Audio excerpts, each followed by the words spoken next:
Merci pour la première vidéo, Père éternel. Nous te recommandons cette deuxième.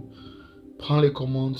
Merci, Papa, parce que tu inspires les paroles de ma bouche. Tu disposes des cœurs et tu permets, Père éternel, que tel que tu l'as préparé, des personnes soient édifiées, des foyers soient restaurés. Père éternel, que des relations soient restaurées, que des mariages soient restaurés. Merci de détruire toutes les œuvres des ténèbres qui sont en opération à l'œuvre. Merci, Père éternel, de faire luire ta lumière et d'imposer ta grâce puissante au nom souverain de Jésus. Merci pour l'ensemble des témoignages qui ressortiront. Au nom puissant de Jésus, nous avons ainsi prié. Amen. Alléluia. Dans la première vidéo, nous avons vu tout n'est pas perdu. Ceci, c'est la deuxième partie de cette vidéo. Et dans la première vidéo, la question était posée, que faire quand on se rend compte de s'être trompé dans le mariage, dans le choix du partenaire. Alléluia.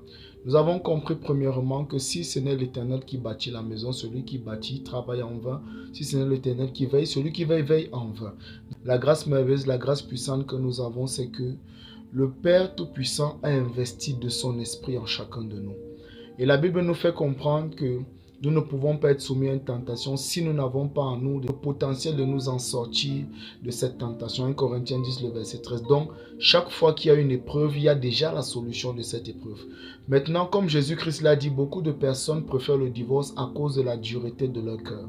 C'est pour ça qu'il est fondamental et important de prendre ses responsabilités et de savoir comment y agir. Donc, nous verrons un autre point aujourd'hui. Nous verrons quelque chose de très fort également à la suite de cela, et c'est intitulé la sagesse biblique. La sagesse biblique pour la restauration dans son union, dans son mariage. Je reprends, la sagesse biblique pour la restauration dans son union, dans son mariage. C'est la deuxième partie de Tout n'est pas perdu. Dans la première partie, comme je l'ai dit tout à l'heure, nous avons vu qu'il y a des causes à chaque fois qu'il y a déjà des regrets. Il y a des causes. Nous avons vu quelles sont les causes. Nous avons compris que tout ce dans quoi Dieu n'est pas à la base, Dieu n'est pas authentiquement là, l'ennemi est pleinement là-bas et il fera ce qu'il sait faire le mieux, c'est-à-dire voler la paix, voler la joie, détruire tout ce que vous allez pouvoir entreprendre et si possible amener à la mort tout ce que vous pouvez avoir comme projet, si possible même amener à la mort un des partenaires ou les deux pour que la famille soit dans la calamité possible. Donc nous avons compris que la repentance est la solution fondamentale de base. Parce que Dieu nous dit, revenez à moi, je reviendrai à vous, dit l'Éternel. Alléluia. Nous avons vu qu'il faille naître de nouveau. Et nous avons vu un point important, c'est qu'il faut invoquer l'Éternel. Parce qu'il dit dans Jérémie 33, le verset 3, invoque-moi au jour de la détresse et je te répondrai. Donc chaque fois que nous invoquons Dieu, nous faisons appel à Dieu. Nous invitons Dieu dans la situation. Et si nous invitons Dieu dans la situation, nous fixons notre demande. Et en même temps, nous devons croire que Dieu va le faire pleinement. Maintenant, nous allons voir quelque chose de puissant. Développer la sagesse biblique pour le changement de son histoire. Ça, c'est la deuxième partie de Tout n'est pas perdu. Développer la sagesse biblique pour la deuxième partie. Maintenant, donc, il est fondamental, important de comprendre que la Bible nous fait comprendre que la sagesse vaut mieux que tous les trésors. La sagesse fait ressortir tous les trésors. La sagesse, c'est elle qui nous permet de bâtir la maison et l'intelligence nous permet de remplir la maison, les chambres de cette maison de trésors. Maintenant donc, la sagesse vaut plus que les perles, elle vaut plus que les biens les plus précieux. Nous allons lire ça dans Proverbes chapitre 8 à partir du verset 10 jusqu'au verset 21. Alléluia. Maintenant, dans la sagesse biblique, qu'est-ce que je dois faire dans la sagesse? La sagesse biblique est la sagesse d'en haut parce qu'il est important, fondamental pour nous de comprendre que nous avons plusieurs types de sagesse. Nous avons la sagesse du monde, nous avons la sagesse des hommes, nous avons la sagesse diabolique ou satanique et nous avons la sagesse d'en haut. Alléluia. Et la Bible nous fait comprendre dans les épîtres de Jacques que la sagesse d'en haut n'est pas comme la sagesse du monde, mais c'est la sagesse d'en haut qui est celle qui nous permet de résoudre les problèmes par lesquels nous passons en tant qu'enfants de Dieu. Parce que en tant qu'enfants de Dieu, il n'est pas correct pour nous d'aller consulter ce que les autres consultent, ce que le monde va aller consulter. C'est contre la volonté de Dieu. Nous avons un Dieu. La Bible nous dit, est-ce que son peuple va à la place de consulter son Dieu, aller consulter des idoles ou consulter des sorciers, des démons. Nous le voyons dans le livre d'Ésaïe. C'est important de comprendre que la sagesse d'en haut a des clés, toutes les clés nécessaires pour pouvoir aux solutions, peu importe le problème, peu importe la nature. Alors la première des clés de la sagesse biblique, c'est quoi? C'est que nous devons pouvoir grandir dans l'amour. Nous avons compris dans la vidéo précédente que chaque fois qu'il y a déjà des regrets, des mésententes, des tensions, des désunions, des cas de violence et tout, ça veut dire que la base fondamentale de la relation n'a pas été correcte. Et une fois qu'on invoque le Seigneur, il est important de mettre maintenant une base fondamentale sur laquelle le Seigneur va construire l'édifice de mariage que nous désirons, l'édifice relationnel que nous désirons. Donc nous devons grandir dans l'amour. La Bible nous fait comprendre quelque chose concernant l'amour dans 1 Corinthiens 13, 4 jusqu'au verset 8. L'amour est patient.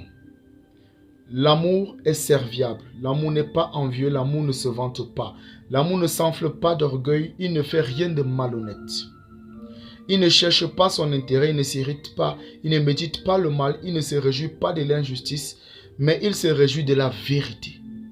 Alléluia. Il pardonne tout. Il croit tout. Il espère tout. Il supporte tout. L'amour ne succombe jamais. Que ce soit les prophéties, elles seront abolies. Les langues, elles cesseront. La connaissance sera abolie. Alléluia. Mais l'amour ne sera jamais aboli. L'amour ne succombe jamais. Si nous comprenons cette base ici, nous voyons donc que grandir dans l'amour, c'est grandir dans la patience, grandir dans la serviabilité, le service, la disponibilité. C'est grandir dans le caractère, c'est grandir dans l'attitude, c'est grandir dans les pensées, c'est grandir dans ce que nous ressentons au fond de nous. La Bible dit que l'amour pardonne tout, l'amour croit tout, l'amour espère tout, l'amour supporte tout. Il y a une réalité fondamentale sur l'amour, c'est que quand l'amour est présent, alléluia, la haine et tout le contraire de l'amour ne peut pas tenir, parce que l'amour, c'est un peu comme la verge de Moïse qui a englouti les verges de Pharaon.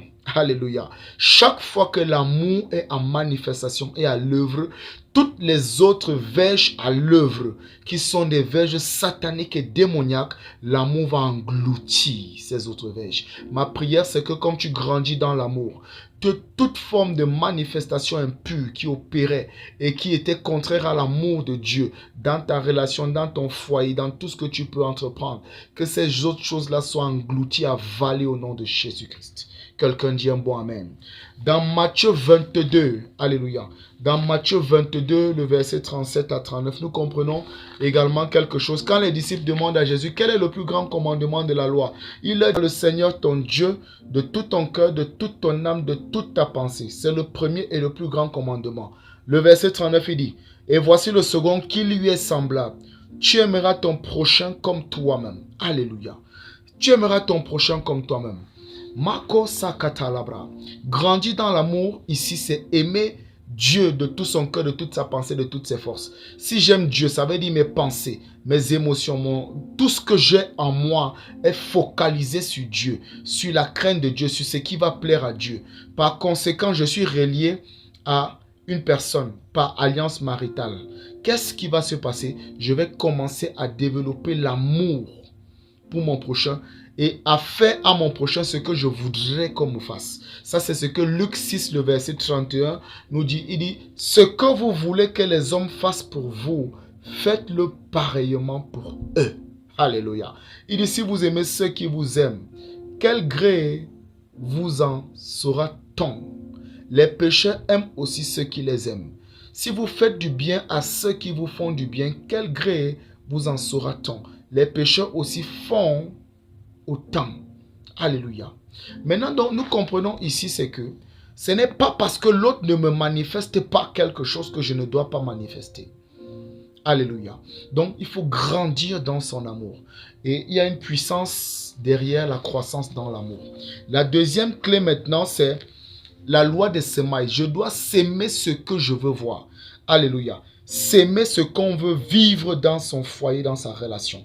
La Bible dit dans Genèse 8, le verset 22. Tant que la terre subsiste, les semailles et la moisson, le froid, la chaleur, l'été, le printemps, le jour et la nuit ne cesseront pas. Waouh!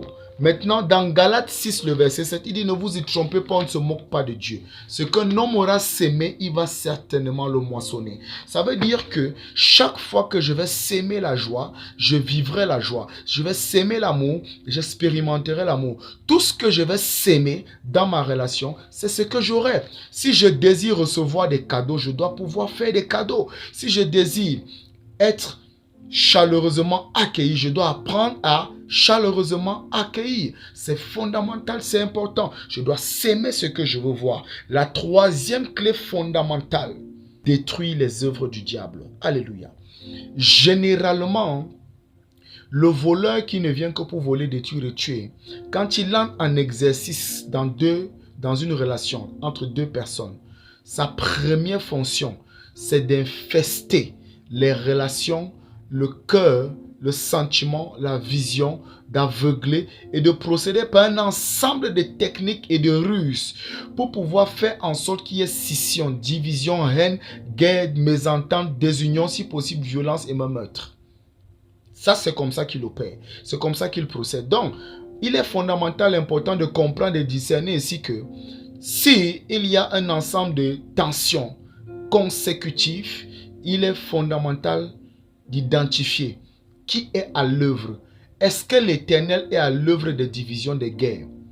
La Bible dit que le mariage soit honoré de tous et le lit conjugal exempt de toute souillure. Timothée 5, le verset 14. La Bible dit, je souhaite que la jeune se marie. Donc, la Bible entière exprime ici que l'Esprit de Dieu a une volonté pour la jeune femme, c'est qu'elle se marie. Qu'elle soit maîtresse de sa maison. Pas qu'une autre vienne régner dans son foyer. Ou pas qu'un autre vienne régner dans son foyer. Pour le cas des hommes, parce que ce n'est pas seulement les femmes. Alléluia. La Bible dit que l'homme quittera son père et sa mère, il s'attachera à sa femme. Les deux formeront une seule chair. La Bible dit également que personne ne sait pas ce que Dieu a uni. Alléluia. Bon, maintenant, si nous comprenons donc que les œuvres du diable sont manifestes. Et quelles sont donc ces œuvres? Comme il y a les œuvres de la chair dans Galates 5 à partir du verset 19 au verset 21. Ça, ce sont les œuvres de la chair. L'immoralité, l'impudicité, la sorcellerie et tout ça là. C'est important de comprendre qu'il y a des œuvres de ténèbres. Ces œuvres, c'est ce que vous vivez qui crée tout ce qui fait en sorte que vous puissiez être en train de regretter. Ces œuvres donc doivent être détruites. Le Fils de Dieu a paru afin de détruire les œuvres du diable. 1 Jean 3, le verset 8. Maintenant, nous avons également reçu le pouvoir de détruire, de marcher sur les serpents, les scorpions et sur toute la puissance de l'ennemi et rien ne pourra nous nuire. Luc 10, le verset 19. Mais la Bible me dit, voyez Satan tomber du ciel comme un éclair. Écoute, tout ce que tu vis, il y a quelqu'un ou bien des entités qui sont dans ton ciel marital qui détermine ce que tu vas expérimenter à cause de certains accès ou de certaines portes qui leur sont ouvertes. C'est important de le comprendre. Mais maintenant, lorsque nous revenons à Jésus, la Bible dit dans Apocalypse que c'est lui qui était mort et qui est vivant. Il a les clés de la mort et du séjour des morts. Lorsqu'il ouvre une porte, personne ne peut la fermer. Quand il ferme une porte, personne ne peut l'ouvrir. C'est important ici d'identifier un ensemble de points et un ensemble de faits. Lorsqu'il y a malédiction dans Deutéronome 28, le verset 23, la Bible fait comprendre que le ciel sur ta tête sera de bronze, sera de reins, et la terre sous tes pieds sera de fer. Et il fait comprendre les versets qui suivent que il n'y aura rien de bon. Donc à la place de la pluie que tu dois recevoir, c'est la poussière. À la place de ce qui doit t'amener à une certaine croissance, c'est le contraire que tu recevras. Chaque fois qu'il y a ces manifestations, ça veut simplement dire qu'il y a une entité qui est pleinement à l'œuvre qui doit être expulsée. Jésus nous donne le pouvoir de chasser les démons. Dans Matthieu 10, le verset 1, il a appelé les 12 et il leur a donné le pouvoir de chasser les démons. Il a dit chasser les démons et de guérir toutes sortes de maladies. Marc 16, le verset 17, il dit maintenant, voici les miracles qui accompagneront ceux qui auront cru. En mon nom, ils chasseront les démons. Les démons de scission, les démons de division, les démons de haine, les démons de mésentente, les démons de guerre, les démons de divorce, les démons d'adultère, tous expérimenter, tout ce que tu es en train de vivre, ces esprits doivent être chassés. Et c'est toi qui dois prendre la responsabilité au nom de Jésus pour les expulser de ta relation. Si tu ne les expulses pas, ils vont faire pleinement leur œuvre. Écoute, les démons, on ne les conseille pas. Ça veut dire que si vous passez par des conseils matrimoniaux, après les conseils, sous l'autorité de celui qui va vous conseiller, s'il n'y a pas expulsion de ces ténèbres-là en pleine œuvre, les ténèbres-là vont continuer d'assujettir toute la famille. C'est important de le comprendre. Maintenant donc, il nous dit quoi? 1. Dans détruire les œuvres du diable, nous devons chasser les démons. Oui, les démons, comme je disais, des disputes, les démons de tension, de haine, d'infidélité, de mésentente, de regret et tout le reste. 2. Nous devons briser les sortilèges. Oui, briser les sortilèges, les malédictions et toute activité satanique. C'est important de comprendre pourquoi il faut briser les sortilèges. Parce que généralement, la Bible dit dans Jérémie 17, le verset 9, que le cœur de l'homme est méchant par-dessus tout et tortueux. Qui peut le connaître? Alléluia. Le Seigneur dit au verset qui suit que moi l'Éternel, j'éprouve les cœurs, je sonde les reins pour rendre à chacun selon ses œuvres. Oui, Dieu va rendre à chacun selon ses œuvres, mais nous comprenons ici à la base que lorsque l'ennemi agit, il a des canaux humains pour pouvoir faire ses œuvres. Alléluia. Comment se fait-il qu'une personne se marie et sa meilleure amie est totalement jalouse et pas mettre du poison? Et pas consulter ce qu'il ne faut pas consulter, elle fait un cadeau, par exemple une paire de draps, mais les paires de draps sont enchantées. Alléluia. Il y a des choses qui ont été libérées dans ces choses-là. Donc, lorsque vous recevez ce genre de présent, il y a des portes qui sont ouvertes. On vous offre un album de mariage. C'est normal, pendant le mariage, tu peux recevoir des cadeaux de tout le monde. Tu peux recevoir de l'argent de tout le monde. Ça peut même être les personnes même de ta famille, mais il y a des sortilèges qu'on libère. Alléluia, les sortilèges qui sont comme des flèches sataniques qui sont chargées de missions pour accomplir quelque chose de précis. Généralement, quand ça vient de la famille, c'est pour faire en sorte que ce que les femmes de la famille vivent, tu vives ça. Ou ce que les hommes de la famille vivent, tu vives ça. Si ça vient des copines et des autres, c'est pour qu'il n'y ait jamais d'entente et que, par comparaison, il y ait comme des transferts de grâce de ton intérieur pour leur intérieur à elles. Il y a tellement de procédés. Ça dépend du cœur de chacun seul. Ça dépend de qui ils vont aller consulter. Mais maintenant, quand tu observes qu'il y a quelque chose qui, malgré tous les efforts de caractère que tu fais pour que ça change, et la chose ne change pas, ça veut dire qu'il y a des sortilèges qui sont pleinement à l'œuvre. Il y a une activité satanique qui est pleinement à l'œuvre. Ça peut passer par n'importe quel canal, par n'importe quel moyen. Mais ma Bible me dit qu'en ce jour-là, son fardeau sera ôté de dessus ton cou et son joug de dessus ton épaule. Car l'onction ferait éclater tout joug. Également, dans Jérémie 29, le verset 11, la Bible dit qu'il connaît les plans qu'il a pour nous. Ce sont des plans de paix et non de malheur pour nous donner un avenir et de l'espérance. Maintenant, si Dieu dit qu'il a ces plans-là, il y a donc quelque chose qui doit être fait par nous pour que ces plans s'accomplissent. Ça m'amène à Jérémie 23, le verset 29. Qu'est-ce que la Bible me dit dans Jérémie 23, le verset 29? Écoutez bien. Ma parole n'est-elle pas comme un feu, dit l'Éternel, et comme un marteau qui fait éclater le roc? Rakuka kapanda lakata. Il faut utiliser la puissance de la parole. Alléluia. Utilisez la puissance de la parole. Parce que la puissance de la parole ici va pleinement faire éclater tout roc de malchance, de poisse, de guerre, de scission que vous êtes en train d'expérimenter. Le feu qu'est la parole va aller consumer toutes les activités des ténèbres. Parce que la Bible me dit, il dit des anges, il fait de ses anges des vents et de ses serviteurs une flamme de feu. Maintenant, dans Hébreux 4, le verset 12, en confirmation, la Bible me dit quoi? La Bible me dit, car la parole de Dieu est vivante. Elle est vivante, ça veut dire qu'elle a son esprit. Alléluia. Efficace, plus tranchante qu'une épée à double tranchant. Elle pénètre jusqu'à la division de l'âme et de l'esprit, jointure et moelle. Elle juge les sentiments et les pensées du cœur. Maintenant, écoutez bien ce que la Bible dit. Au verset 13, il n'y a aucune créature qui soit invisible devant lui. Par conséquent, la parole que nous allons libérer, il n'y a aucune créature qui pourrait être cachée devant la puissance de cette parole. Cette parole qui est un marteau qui brise le roc. Cette parole qui est un feu qui consume. Alléluia. Il n'y a aucune créature qui soit invisible devant lui. Tout est mis à nu et terrassé aux yeux de celui à qui nous devons rendre compte. Zapro kakatalobrante. Venushki abrunta labradakatai.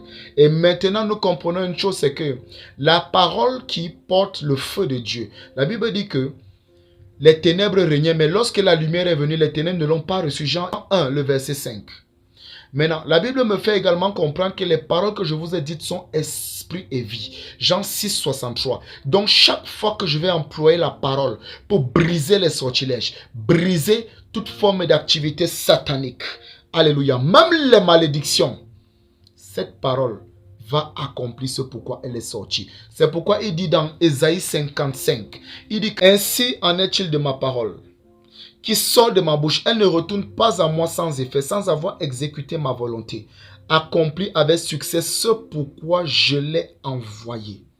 Alléluia. Ésaïe 55, le verset 11. Donc, nous comprenons donc ici que la puissance de la parole a la capacité d'arrêter, de briser toute forme et toutes sortes de sortilèges. Alors, au nom puissant de Jésus, toutes sortes de sortilèges, toutes sortes de malédictions, toutes sortes d'activités sataniques, il est écrit, ils l'ont vaincu par le sang de l'agneau et par la parole de leur témoignage. Je viens contre vous au nom de Jésus-Christ. Je décrète, je déclare, par le sang de Jésus-Christ, toute forme de sortilège, de malédiction qui pesait contre ce foyer, c'est brisé maintenant. Toutes sortes d'activités sataniques. Le Fils de Dieu a apparu afin de détruire toutes les œuvres du diable. Alors au nom puissant de Jésus, que toute activité satanique à l'œuvre pour empêcher que ce foyer soit dans la paix, que ces activités soient détruites maintenant au nom puissant de Jésus-Christ. Merci Père parce que tu le fais. Et il dit au nom de Jésus, tout ce que nous allons demander, nous allons le recevoir. Oui, il va le faire pour que le Père soit glorifié. Maintenant, nous devons déclarer une autre clé dans détruire les œuvres du diable. C'est que quand tu as détruit ce qui est sale, alléluia, tu as détruit ce qui est sale. Par exemple, quand il s'agit de chasser les démons, tu vois la mésentente. Quand tu dis, toi mésentente, sors au nom de Jésus. Esprit de mésentente, sors d'ici au nom de Jésus. Maintenant, naturellement, il faut comprendre une chose, c'est que quand tu as chassé la poubelle, il faut remplacer par la présence de Dieu. Alléluia. Jésus dit, lorsqu'un esprit est chassé, il part dans les lieux arides. Il ne se plaît pas là-bas. Il revient dans sa maison. Il la trouve balayée et ornée. Il part chercher 7 autres esprits plus méchants. Et il dit quoi? La condition de l'homme sera plus pire que la précédente. En d'autres termes, après avoir compris et commencé à appliquer ceci, si tu ne proclames pas, tu ne déclares pas ce que tu veux vivre, alléluia, le Saint-Esprit reste impotent. Les anges restent impotents. Le ciel est impotent à cause du fait que tu ne dis pas ce que tu veux vivre. Donc, après avoir chassé le démon de mésentente, tu commences à proclamer par exemple l'union. Tu commences à proclamer la paix. Tu commences à proclamer l'amour. Tu proclames le pardon, la tolérance, la joie, la tempérance. Galatiens, le verset 22, il y a un ensemble de fruits de l'esprit. Tu commences à proclamer ça par exemple. Dans Proverbe 18, le verset 21, la Bible dit que la vie et la mort sont au pouvoir de la langue. Quiconque l'aime en mangera le fruit. Donc chacun sera rassasié en fonction de ce qu'il dira. Quiconque l'aime en mangera le fruit. Quiconque l'aime en mangera le fruit. En d'autres termes, chacun mangera le fruit produit de ce qui sort de sa bouche. Et c'est exactement ce que le verset 20 nous fait comprendre. Maintenant donc, Jésus nous apprend une chose, c'est que par nos paroles nous serons justifiés, par nos paroles nous serons condamnés. Alléluia. Ça veut dire que par mes paroles, je peux décréter ce qui doit être. Et par mes paroles, je peux arrêter ce qui se faisait et qui ne me plaît pas. C'est aussi ce que ça veut dire. Donc, car par tes paroles, tu seras justifié et par tes paroles, tu seras condamné. C'est Jésus qui nous fait comprendre ça. Donc, tu dois déclarer ce que tu veux voir arriver, ce que tu désires. Et la Bible nous dit quoi? Dieu dit, réveille ma mémoire, plaidons ensemble, parle toi-même pour te justifier. Alléluia. C'est fondamental et important. En confirmation ici, Dieu dit maintenant dans Nombre 14, verset 28, dis-leur, je suis vivant, je leur ferai certainement selon ce qu'ils ont dit à mes oreilles. Donc, le ciel va agir selon ce que nous allons commander. C'est important. Toujours dans détruire les œuvres du diable, il est important, après avoir déclaré la paix, d'avoir une attitude de paix. L'amour, d'avoir une attitude d'amour. L'entente, d'avoir une attitude d'entente. En d'autres termes, agir en accord avec la volonté de Dieu pour vivre ses plans. Donc, ici, il faut pouvoir transformer son caractère, agir en accord avec la volonté de Dieu. Alléluia. Pour vivre ses plans. Quelle est la volonté de Dieu par rapport à ce que tu vis, par rapport à ce par quoi tu passes? La volonté de Dieu, c'est qu'il y ait la paix, la tempérance et l'amour. Il faut donc agir en accord avec cette volonté pour qu'il y ait effectivement la paix, l'amour, la joie, la tempérance, le bonheur, la grâce, la faveur, la santé et tout le reste. C'est très important de le comprendre. Maintenant, il y a un autre point à l'intérieur. Pour cela, il faut pouvoir chercher sa volonté. Parce que beaucoup de personnes ne connaissent pas la volonté de Dieu pour elles. C'est important que chacun connaisse la volonté de Dieu pour lui. C'est la volonté que tu connais qui détermine ton niveau de foi, d'opérationnalité de Dieu pour toi par rapport à la situation par laquelle tu passes. Oui, c'est ton niveau de connaissance de sa volonté, de sa révélation concernant sa volonté pour toi. Il dit que j'ai des plans de paix pour toi, les plans de bonheur pour te donner un avenir, une espérance. Jérémie 29, le verset 11. Alléluia. Quand tu connais donc cette volonté de paix, de bonheur, il dit que je souhaite que tu prospères à tous égards et que tu sois en bonne santé, comme prospère l'état de ton âme. Il dit que je souhaite que tu me serves, alors tu seras béni. Il dit que j'écarterai la maladie du milieu de toi. Il dit tellement de choses. Donc, nous devons découvrir ce qu'il dit et maintenant agir en fonction de cette volonté-là. Maintenant, toujours dans le cadre de détruire les œuvres du diable, une autre clé, c'est servir Dieu et les intérêts du royaume de Dieu. Dans servir Dieu et les intérêts du royaume de Dieu, c'est important de comprendre Exode 23, le verset 25 à 26. Il dit que vous servirez l'Éternel, votre Dieu, il bénira votre pain et vos eaux. J'écarterai la maladie du milieu de vous. Une autre version dit j'écarterai la maladie de toi. Prenons la version qui dit j'écarterai la maladie du milieu de vous. Il dit, il n'y aura dans ton pays ni femme stérile, ni femme qui avorte. Il dit, je remplirai, notre version dit, je comblerai le nombre de tes jours. Alléluia. Maintenant donc, lorsqu'il dit tout ça, si nous ne servons pas, nous n'aurons pas droit à cela. Alors, donc, le service, donc, nous avons 3 catégories de services. Nous avons le service spirituel. Le service spirituel qui consiste brièvement, à prêcher la parole de Dieu, enseigner la parole de Dieu, à évangéliser, à prier pour les âmes. Le service spirituel qui consiste ici pleinement à tout ce qui est structuration pour l'édifice spirituel. Par exemple, tu peux avoir des enfants, tu les nourris de ton niveau de révélation de la parole de Dieu. Alléluia.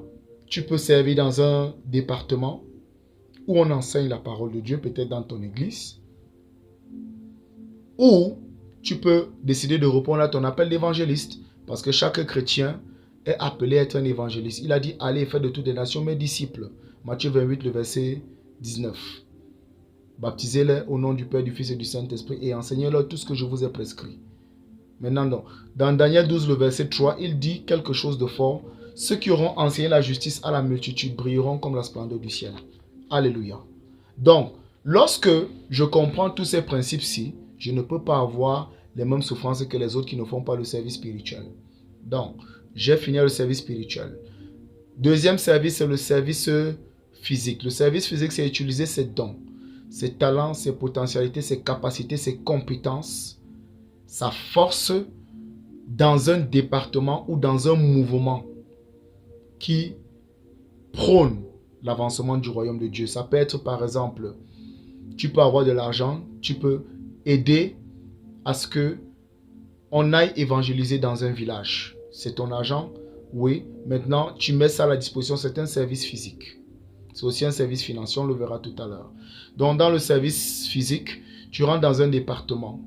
Ce que les membres du département font pour l'avancement du royaume de Dieu, si c'est l'évangélisation, vous allez évangéliser. C'est en même temps service spirituel, en même temps service physique, parce que tu prends de ton énergie. Ce que je fais présentement, en même temps, c'est un service à la fois spirituel, en même temps, c'est un service physique. Alléluia. Donc, tu transpires pour le faire. Tu utilises tes capacités, tu utilises tes compétences pour le faire. Donc, c'est important de servir physiquement Dieu. Alléluia. Troisième catégorie de service, le service financier. Le service financier, nous avons certaines obligations financières en tant qu'enfant de Dieu. La première, c'est la dîme. Dans Malachie 3, à partir du verset 7 jusqu'au verset 11, il nous fait comprendre certains points. Il dit, vous me volez. En quoi t'avons-nous volé? Dans les dîmes et dans les offrandes. Vous n'avez pas été vrai dedans. Et il dit, si vous payez vos dîmes et vos offrandes, voilà, le dévoreur, je vais l'écarter. Telle chose, je vais écarter. Maintenant, il y a un petit truc, une précision ici.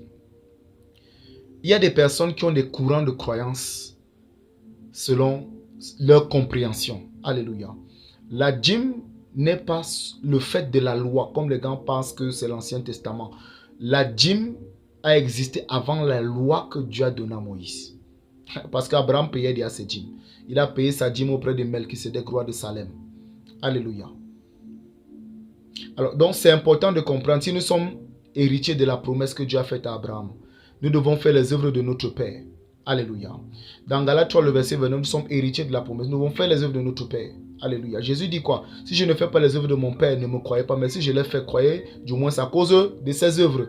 Parce que je fais les œuvres de mon Père. Si nous sommes héritiers de la promesse d'Abraham, c'est important que la manière avec laquelle Abraham a marché avec Dieu, il est important que nous apprenions à marcher avec Dieu également pour pouvoir commander certains résultats et être réellement des géants de la foi à notre niveau et faisant des impacts encore plus grands.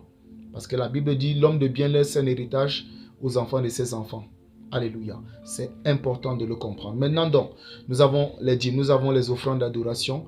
Il y a l'offrande d'adoration, chaque fois que nous allons dans le temple, il est important d'aller avec une offrande pour dire merci à Dieu. Pas parce qu'on peut payer Dieu, on ne peut pas payer Dieu, mais c'est une manière de dire merci au Seigneur. Ça inclut à la fois les offrandes d'action de grâce. Mais maintenant, il y a autre chose, c'est que les personnes qui vous nourrissent spirituellement, vos leaders spirituels, alléluia, parce qu'il n'y a pas que des personnes véreuses, alléluia. Déjà même le fait qu'il y ait des personnes qui soient bizarres, ça montre qu'il y a des personnes de qualité. Donc, la fonction du bizarre est parce qu'il y a une qualité, il y a des qualités et des personnes de qualité partout ailleurs. La personne donc qui te nourrit spirituellement, il est important pour toi de reconnaître la grâce de Dieu opérant dans sa vie, afin que cette même grâce commence à couler dans la tienne et afin que ton présent puisse t'ouvrir une certaine porte. La Bible dit quoi? Les présents d'un homme lui ouvrent la porte. Alléluia. Donc, si tu comprends ce principe-là, tu reconnais un prophète en qualité de prophète, tu reconnais un apôtre, un pasteur, un évangéliste, un docteur, un serviteur, un homme de Dieu en qualité, dans sa qualité, dans sa fonction et dans ce qu'il opère, dans ce qu'il rend comme ministère pour toi, forcément tu jouiras d'une abondance qui ne peut pas être quantifiable. Et c'est important de comprendre que chaque fois que tu pars vers un sacrificateur, un serviteur de Dieu, ce n'est pas lui qui est gagnant de ce que tu viens lui donner, même si ce que toi tu estimes que tu donnes par rapport à ce que tu as comme dans tes yeux, comme apparence par rapport à ce que tu le vois, peut-être tu le méprises. Il est important que tu comprennes que son défenseur, son Dieu est tout puissant, son Dieu est souverain et c'est lui qui décide ce qui va advenir. Donc ne pense pas et n'essaye pas de penser que tu peux payer un serviteur, mais va plutôt reconnaître Dieu dans sa vie, va plutôt te connecter à une grâce, va plutôt de s'aimer quelque chose ou bien va donner en reconnaissance. Simplement. Alléluia. Et Dieu parlera à son cœur et les choses vont couler pour toi et pour ton bien. Ça, c'est important de le comprendre. Ce sont des choses qu'on ne dit pas beaucoup aux gens récemment, mais c'est important de comprendre que c'est le secret des personnes qui ont marché avec Dieu, même dans la Bible. Oui, et qui continuent de marcher maintenant. Oui. Si tu estimes que tu ne peux pas servir financièrement, écoute-moi, tes finances vont servir forcément. Oui, ça va servir forcément. Forcément. Permets-moi de te donner un texte de Deutéronome 28, le verset 47. La Bible dit quoi? Pour n'avoir pas servi l'Éternel ton Dieu avec joie et de bon cœur, en ayant tout en abondance, tu serviras au milieu de la faim, de la soif, du dénuement, en manquant de tout tes ennemis que l'Éternel enverra contre toi. Il mettra un joug de fer sur ta nuque jusqu'à ce qu'il t'ait détruit.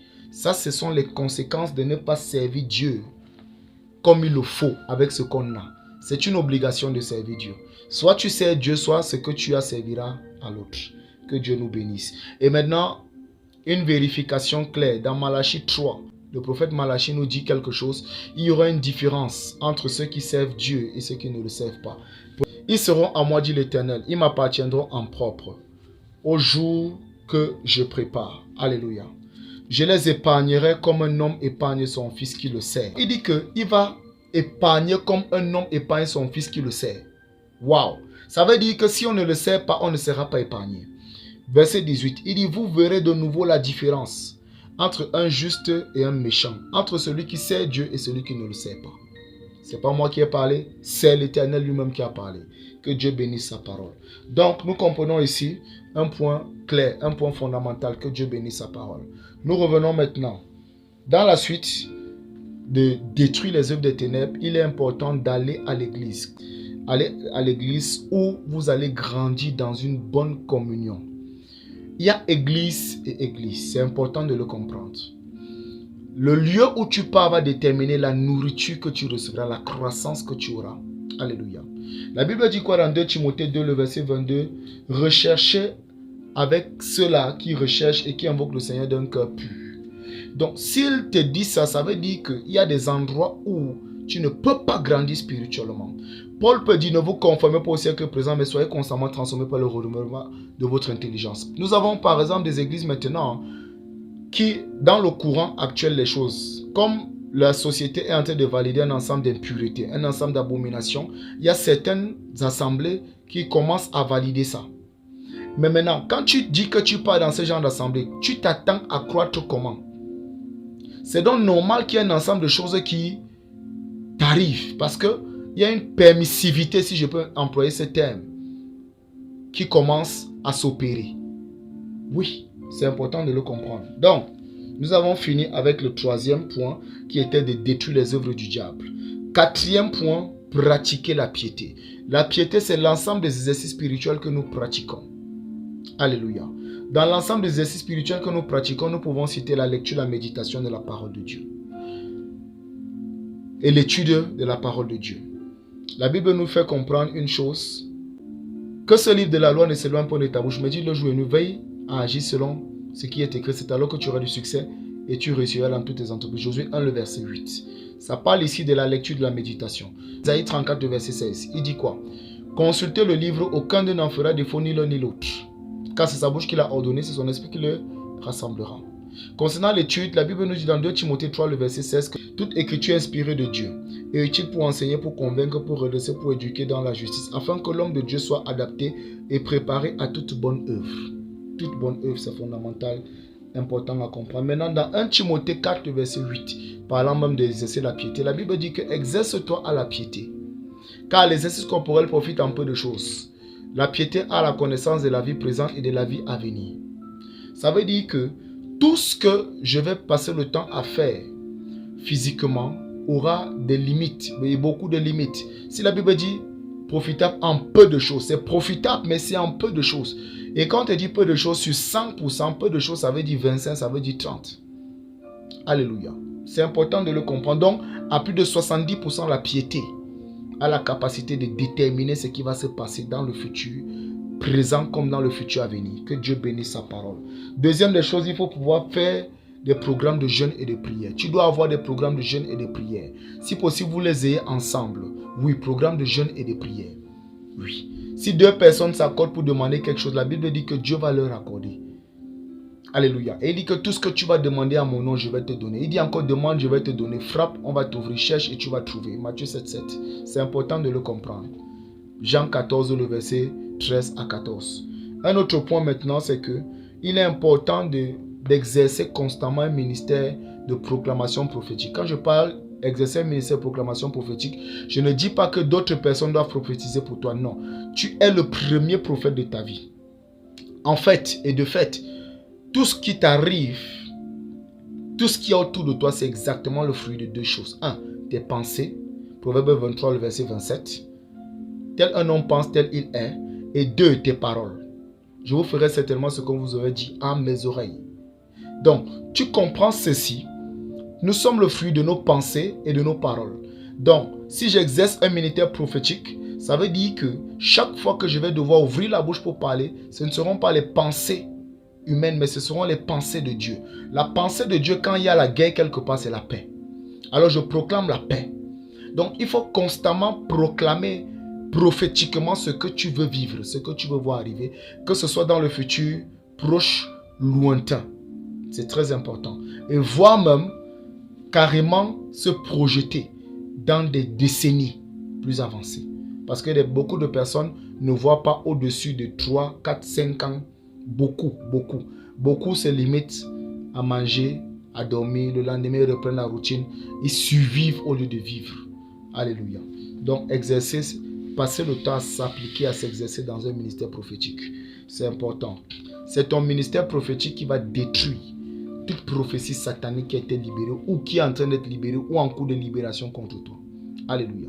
C'est important de le comprendre. Une autre chose concernant pratiquer la piété, c'est marcher dans la sanctification. Alléluia. Marcher dans la sanctification. Pourtant, le solide fondement posé par Dieu subsiste, scellé par ses paroles. Le Seigneur connaît ceux qui lui appartiennent. Et quiconque prononce le nom du Seigneur, qu'il s'éloigne de l'iniquité, qu'il s'éloigne de l'injustice. Dans une grande maison, il n'y a pas seulement des vases d'or et d'argent, il y en a aussi de bois et de terre. Les uns sont des vases d'un usage noble, les autres sont d'un usage vil, qui ne sert à rien. Si donc quelqu'un se purifie, il sera un vase d'usage noble. Alléluia. Sanctifié, utile à son maître, propre à toute bonne œuvre. Le verset 22 qui correspond à ce qu'on a dit tout à l'heure dans l'église. Fuis les passions de la jeunesse et recherche la justice, la foi, l'amour, la paix avec ceux qui invoquent le Seigneur d'un cœur pur. C'est important de le comprendre. Alléluia. Trop important même. C'est incontournable, la crainte de l'Éternel. D'ailleurs, sans la crainte de l'Éternel, on ne peut pas voir Dieu. Sans la sanctification, on ne peut voir Dieu. Dans Jacques 4, le verset 8. La Bible dit quoi? Approchez-vous de Dieu et il s'approchera de vous. Écoutez. Purifiez vos mains pécheurs, nettoyez vos cœurs en partagez. C'est important. Important. Marcher dans la crainte de l'Éternel. Nous comprenons notre point maintenant, c'est qu'il faille que nous puissions veiller et prier. Jésus nous a donné un commandement, veiller et prier. Matthieu 26, le verset 41, il a dit veiller et prier afin que vous ne tombiez dans la tentation. Nous devons veiller et prier. Veiller et prier, ça fait partie d'exercer la piété. Alléluia. Et ensuite, c'est exercer à la charité. Alléluia. S'exercer à la charité. Dans le couplage de la pratique de la piété, parce qu'il y a fait mention de jeûne et de prière. Dans Ésaïe 58, le verset 7. Lorsque je pratique la charité, je m'exerce à la charité, je fais du bien à autrui. Il y aura toujours des pauvres au milieu de nous. Lorsque je fais cela, l'Éternel fait répandre sur moi des grâces particulières. Que me dit Proverbe 19, le verset 17? La Bible me fait comprendre, celui qui a pitié de l'indigent prête à l'Éternel, qui lui rendra ce qui lui est dû. Alléluia. Maintenant donc, dans Ésaïe 58, le verset 7, la Bible me dit quoi? La Bible me dit, partage ton pain avec celui qui a faim et ramène à la maison les pauvres sans abri. Si tu vois un homme nu, couvre-le et ne te détourne pas de celui qui est ta propre chair. Verset 8, alors ta lumière poindra comme l'aurore, ta guérison gênera promptement. Ta justice marchera devant toi et la gloire de l'Éternel sera ton arrière-garde. Alors tu appelleras le Seigneur, répondra. Donc, lorsque je pratique ce genre de choses, il est clair qu'il y a toujours une assurance d'une intervention divine en ma faveur. Chose maintenant, après pratiquer la piété, c'est développer son caractère. Depuis là, nous étions dans 1. La sagesse. Nous sommes toujours dans la sagesse biblique. Nous avons vu 1. Grandir dans l'amour, s'aimer ce qu'on veut voir, détruire les œuvres du diable, pratiquer la piété. Nous avons vu pratiquer la piété, maintenant développer son caractère. Écoutez, concernant le caractère, personne ne peut aller plus loin que là où son caractère se trouve.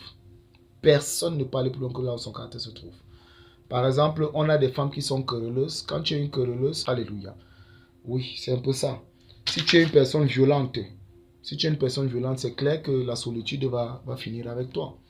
Donc, développer son caractère, c'est ici se transformer. Paul peut dire, ne vous conformez pas au siècle présent, mais soyez constamment transformés par le renouvellement de votre pensée, de votre intelligence. Alléluia.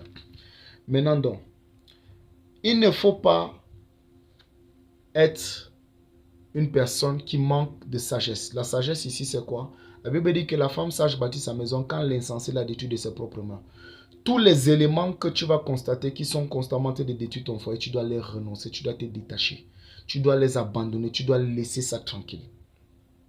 C'est très important ce que je dis. Proverbe 14, le verset 1. Maintenant, il faut vivre dans le contentement.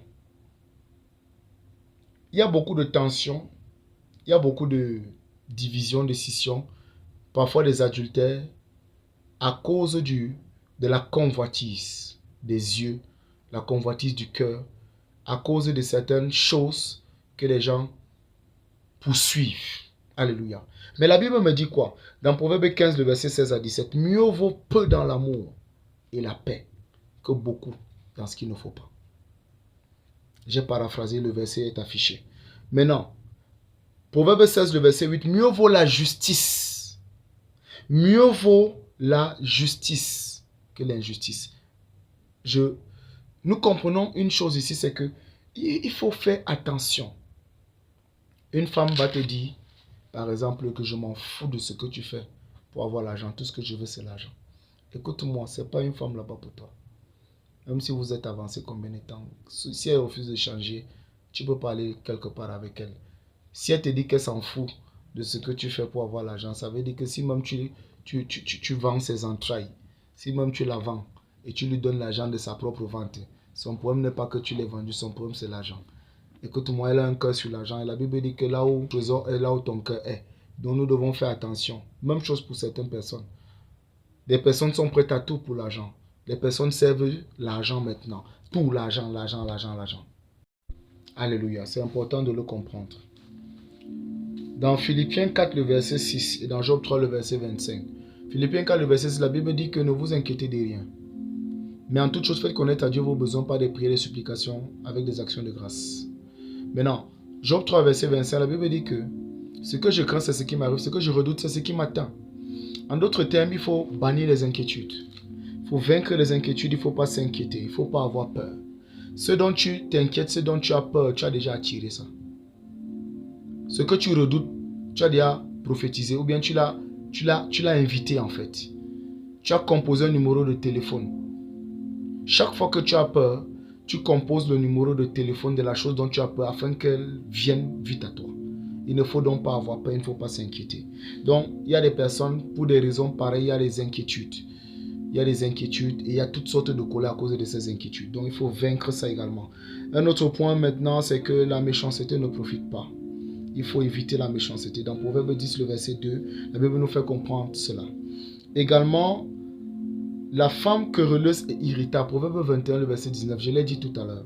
Il faut arrêter. Proverbe 25, le verset 24 et Proverbe 19, le verset 13. C'est important. Maintenant, après avoir développé cette sagesse-là, il est important, en deuxième point, de prendre ses responsabilités. Alléluia. Nous avons fini la première partie de développer la sagesse biblique. Deuxième point, c'est prendre ses responsabilités pour son avenir. Le sentier du juste est comme une lumière resplendissante dont l'éclat va sans cesse croissant jusqu'à la plénitude du jour. Proverbe 4, verset 18. Dans Deutéronome 30, verset 19, il dit que je mets devant toi le bien, le mal, la vie et l'amour. Choisis la vie et tu vivras. Maintenant donc,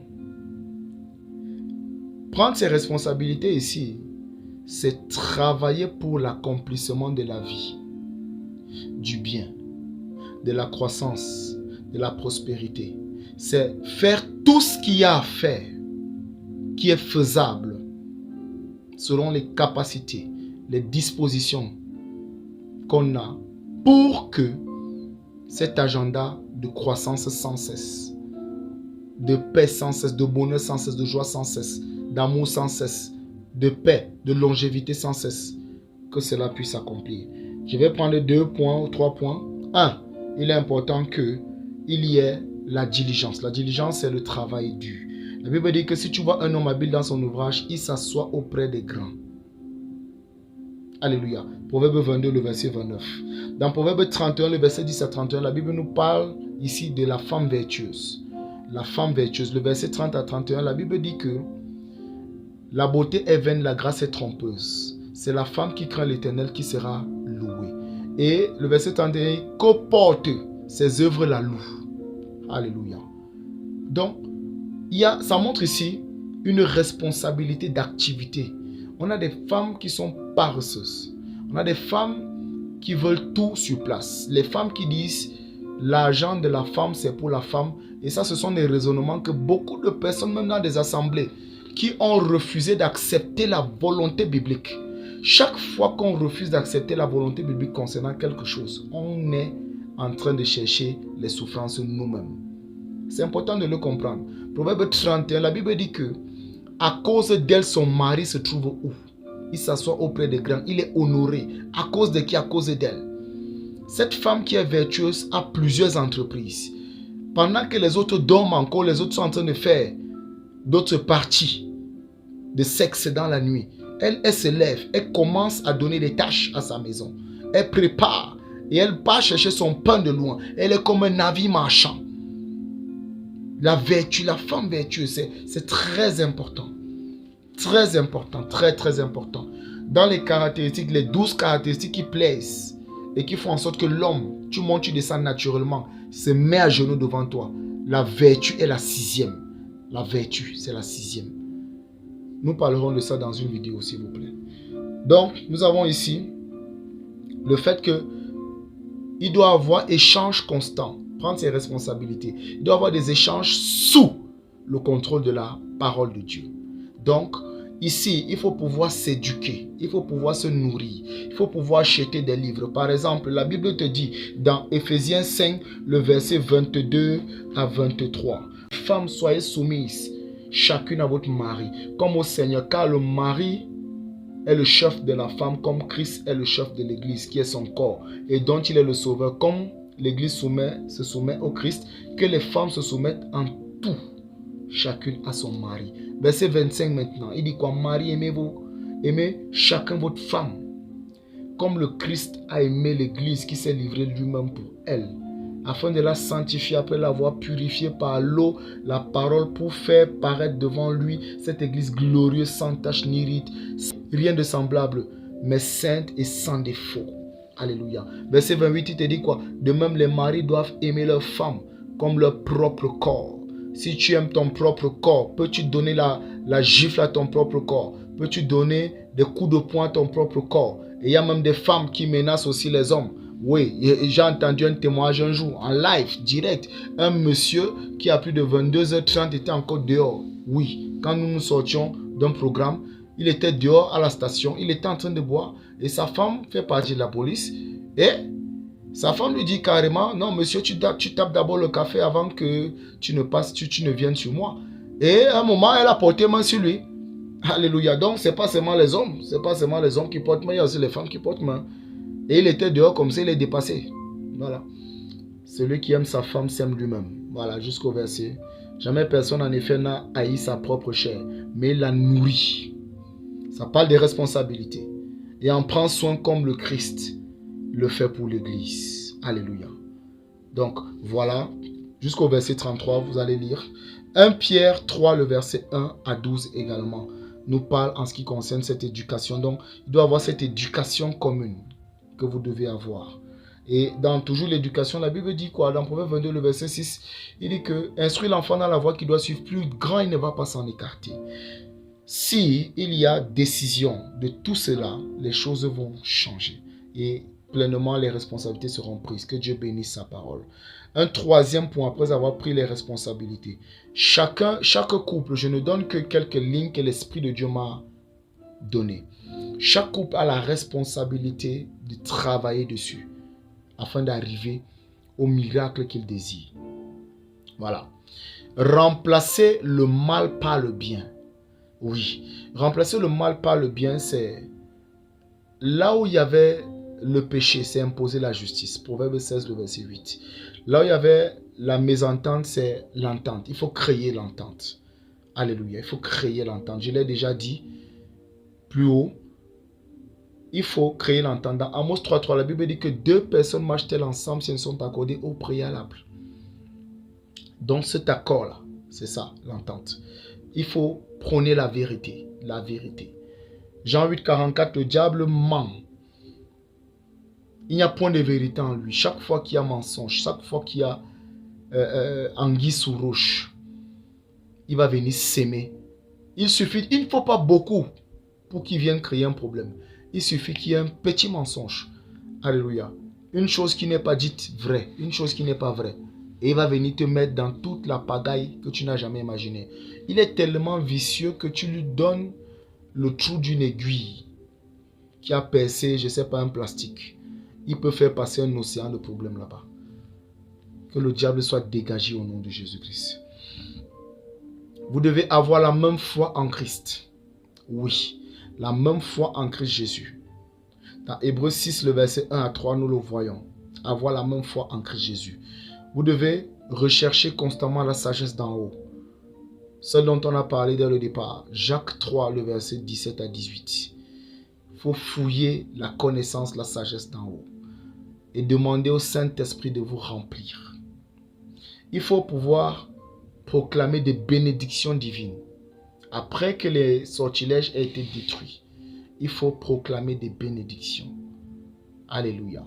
C'est important de proclamer les bénédictions divines. L'Éternel parla à Moïse et dit, parle à Aaron et à ses fils.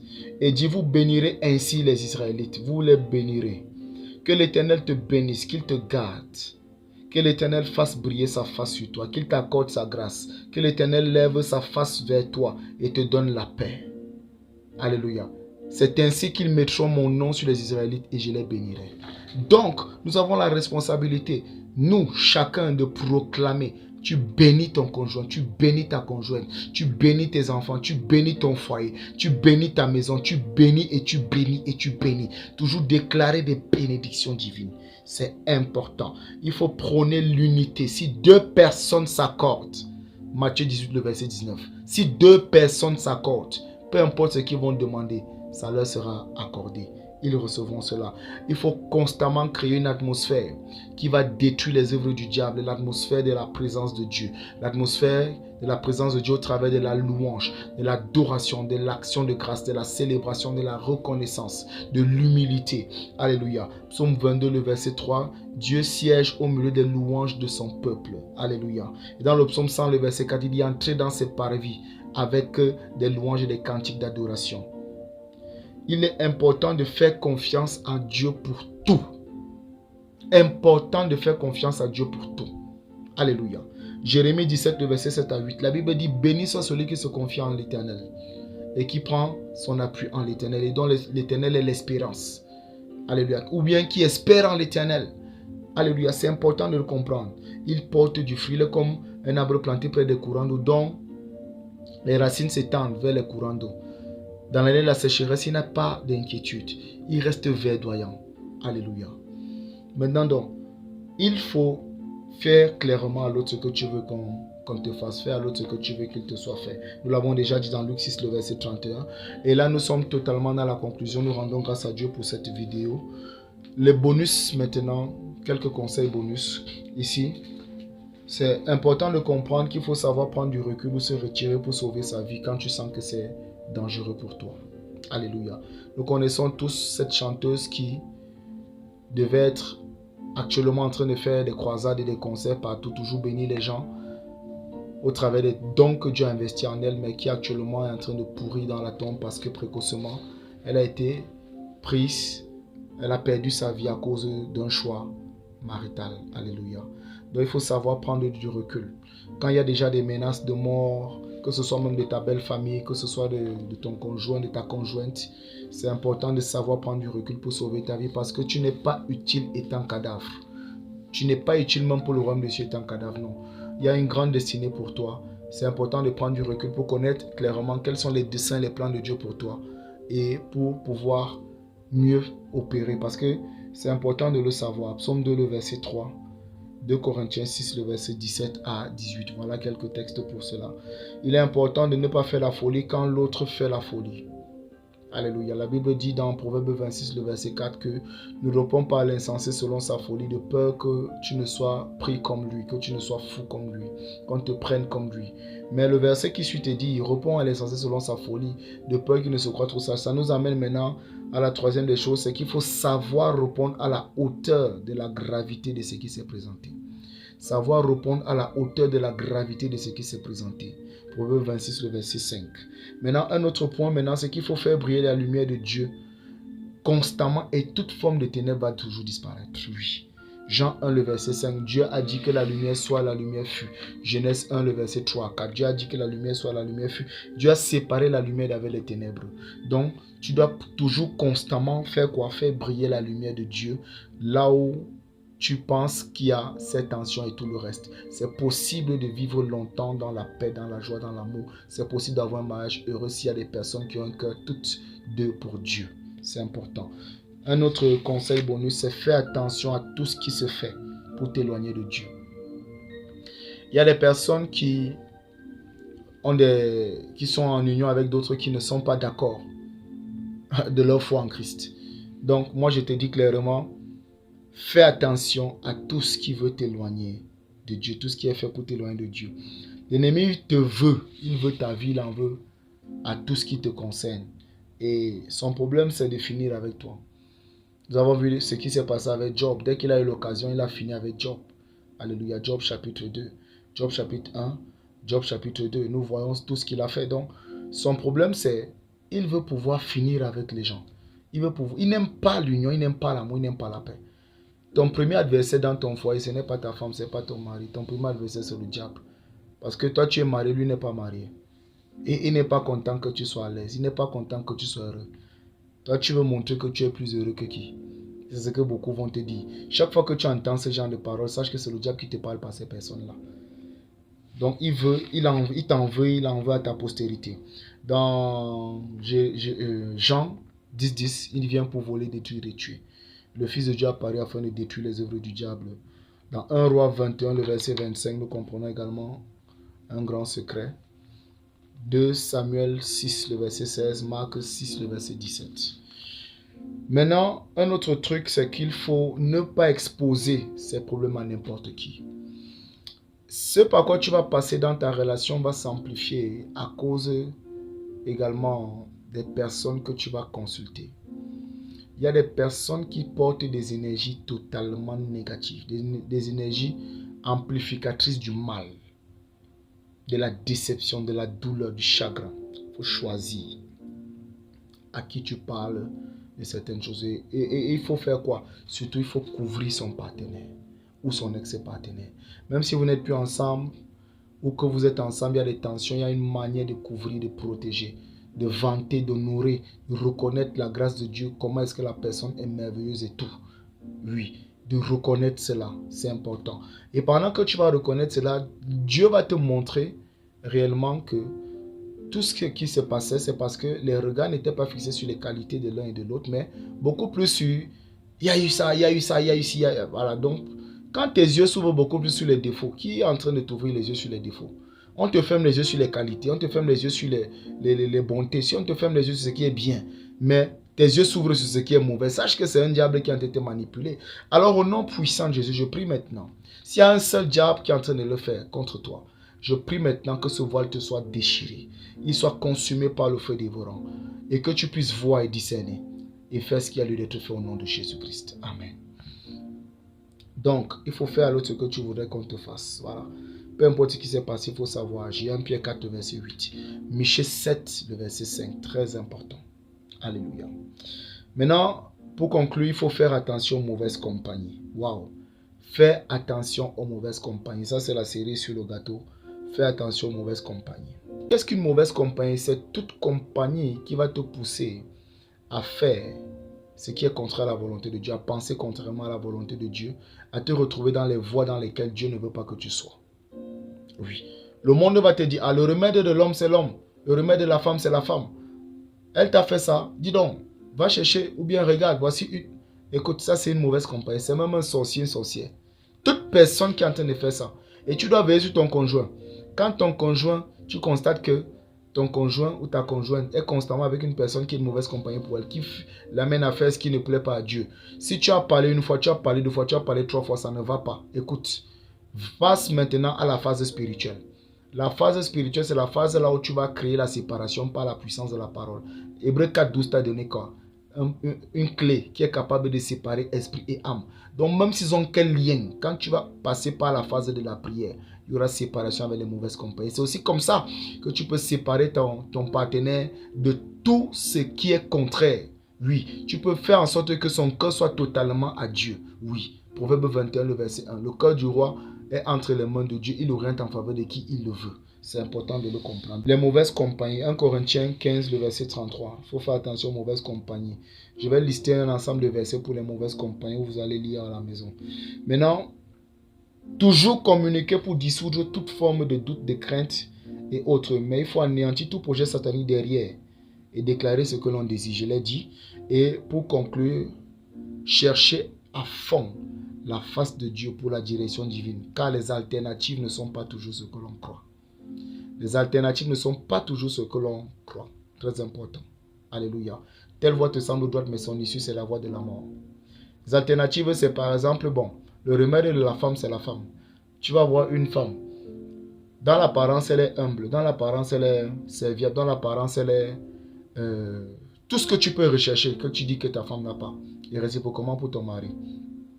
Maintenant, la Bible dit quoi dans 2 Corinthiens 11, le verset 14? La Bible dit que il se présente comme un ange de lumière. Alléluia. Il se présente comme un ange de lumière qui s'attend. Donc, la personne que tu vas voir au départ, ange de lumière, c'est simplement parce qu'il faut que tu sois plongé dans un système qui va détruire totalement ton foyer. S'il te plaît,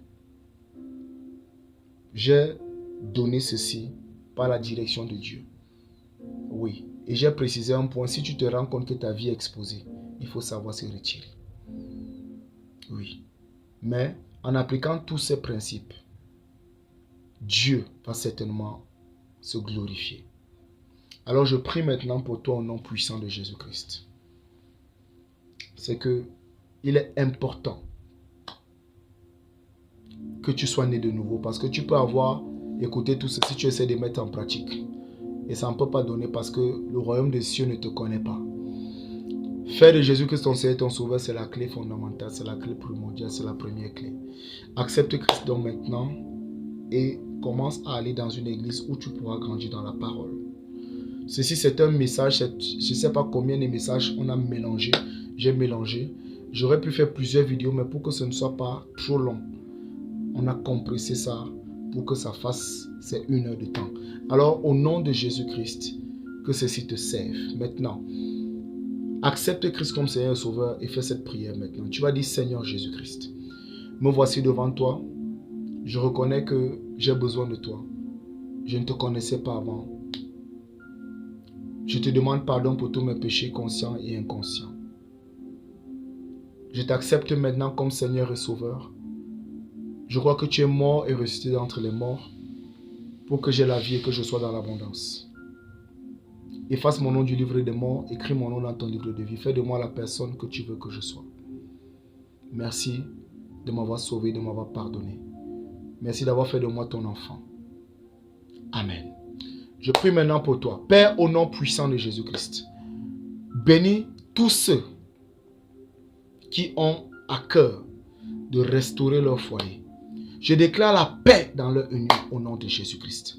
Tout démon de l'enfer en mission pour créer la scission, la division, je vous chasse au nom de Jésus dans les lieux arides. Ne revenez plus jamais.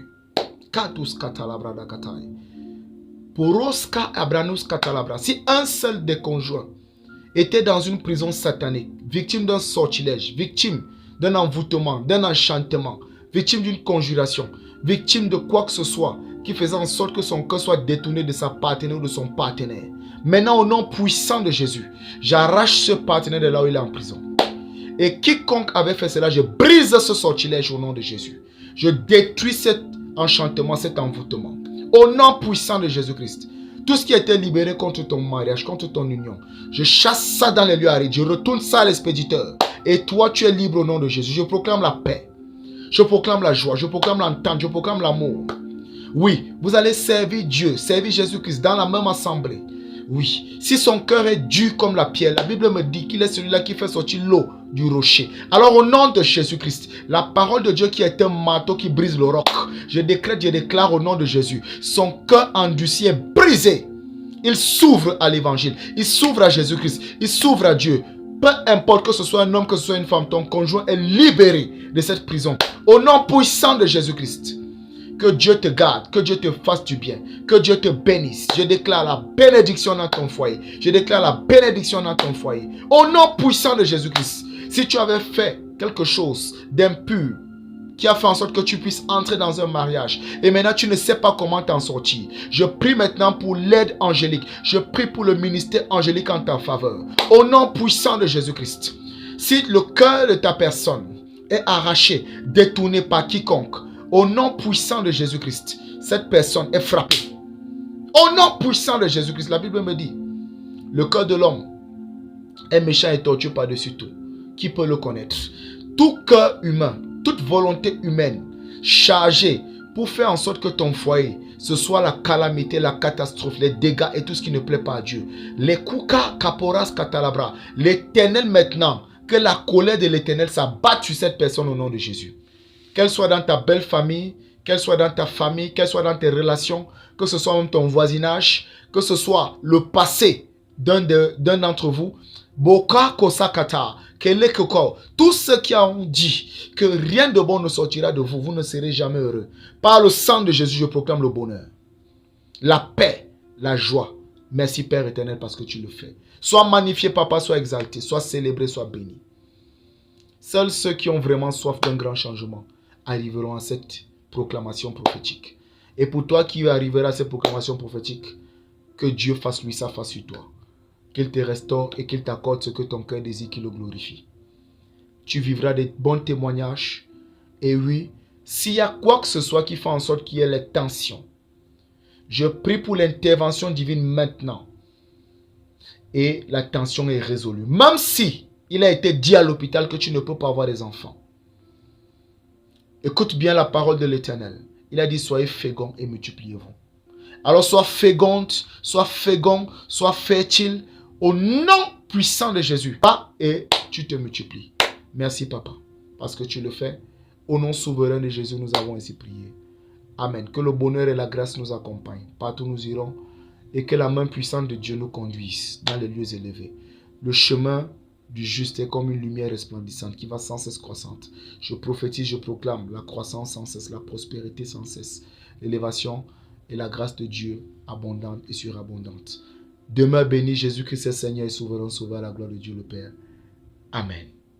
Abonne-toi et partage la vidéo. Partage ceci. Je l'ai dit, il n'y a qu'un assoiffé qui voudra écouter ceci jusqu'à la fin. Tous ceux qui sont pressés et qui veulent les relations 2 spaghettis rapidité, chacun aura sa nourriture. Mais pour vous, que Dieu vous bénisse puissamment. Au nom de Jésus, n'hésitez pas à nous laisser des commentaires, à nous écrire, à nous contacter. Nous serons très ravis d'être touchés par vos messages. Merci. Que Dieu vous bénisse. Amen.